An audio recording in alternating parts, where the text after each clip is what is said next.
अस्सलाम वालेकुम व्यूअर्स, कैसे हैं आप लोग। उम्मीद करती हूँ कि ठीक होंगे गाइस। आज की मेरी इस वीडियो में मैं आपको बताऊंगी best things about positive psychology. So video start करने से पहले मेरी आपसे दरख्वास्त है कि प्लीज़ मेरे चैनल को सब्सक्राइब कर दें, क्योंकि जब आप सब्सक्राइब करते हैं तो मुझे मोटिवेशन होती है और आपको वीडियो तो मिलती ही है। तो बेस्ट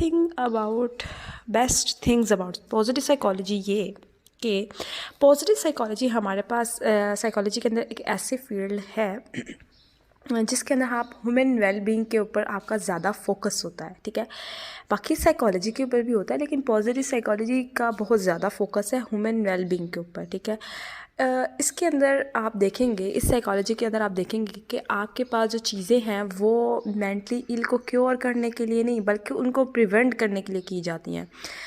मतलब आपके पास यहाँ पे माना जाता है पॉजिटिव साइकोलॉजी के अंदर कि हमें चीज़ों को प्रिवेंट करना चाहिए। ठीक है, प्रिवेंटेशन होगी तो चीज़ बढ़ेगी नहीं आगे। हम पहले से इसको प्रिवेंट कर दें, ठीक हो गया, हम उस चीज़ को होने ही ना दें, ठीक हो गया। उसके लिए डिफरेंट प्रोग्राम्स भी बनाए जाते हैं और डिफरेंट टेक्निक्स भी यूज़ की जाती हैं, ठीक हो गया। उसके अलावा इस साइकोलॉजी के अंदर ज़्यादा से ज़्यादा फोकस होता है स्ट्रेंथ के ऊपर, यानी कि एक इंसान की स्ट्रेंथ्स क्या है, वीकनेस के ऊपर इस चीज़ के ऊपर फोकस होता ही नहीं है। इस चीज़ पे होता है कि स्ट्रेंथ्स क्या है, इंसान के अंदर क्या सलाहियतें हैं और उन सलाहियतों को वो आगे कैसे लेके जा सकता है। ठीक है, इसके अंदर फोकस ये ज़्यादा से ज़्यादा यही होता है कि जी एक इंसान जो है वो उसके अंदर सेल्फ़ एफिकेसी कितनी है, सेल्फ़ कॉन्फिडेंस कितना है और उसको वो आगे जाके कैसे लेके जा सकता है, और अगर नहीं है तो वो उसके अंदर कैसे अपने अंदर डेवलप कर सकता है, ये चीज़ होती है। उसके अलावा ऑप्टिमिज़म, इंसान कैसे ऑप्टिमिस्टिक अप्रोच को हासिल कर सकता है, या एक इंसान जो है ना वो अगर इस तरीके से है तो वो किस तरीके से अपनी इस सलाहियत को यूज़ करके आगे कुछ कर सकता है। उसके अलावा पॉजिटिव साइकोलॉजी के अंदर आपको माइंडफुलनेस के बारे में जो है मिलेगा कि माइंडफुलनेस थेरेपी क्या होती है। उसके अलावा फ़्लो, एक इंसान के अंदर फ़्लो हो काम के अंदर तो उसका काम कैसा हो सकता है और फ़्लो के क्या बेनिफिट्स हैं।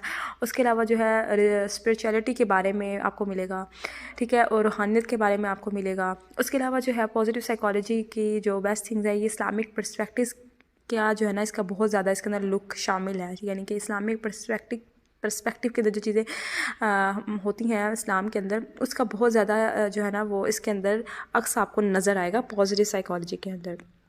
उसके अलावा जो है पॉजिटिव साइकोलॉजी के अंदर जो है वो कोपिंग, इंसान एक कोप कैसे कर सकता है चीज़ों को। बाकी साइकोलॉजी के अंदर भी ये करवाया जाता है, ऐसी बात नहीं है, लेकिन इसमें ज़्यादा फोकस यही होता है कोपिंग, एक इंसान कैसे कर सकता है, कोप कैसे कर सकता है चीज़ों को, इस्लाम कैसे कोप करना सिखाता है।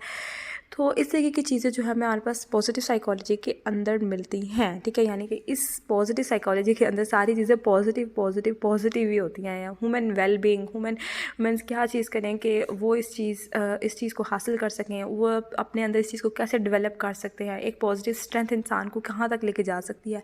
तो ऑल अबाउट पॉजिटिव थिंग्स। ठीक है, तो उम्मीद करती हूँ कि आपको मेरी ये वीडियो पसंद आई होगी। मिलती हूँ अपनी नेक्स्ट वीडियो में, तब तक के लिए अल्लाह हाफिज़।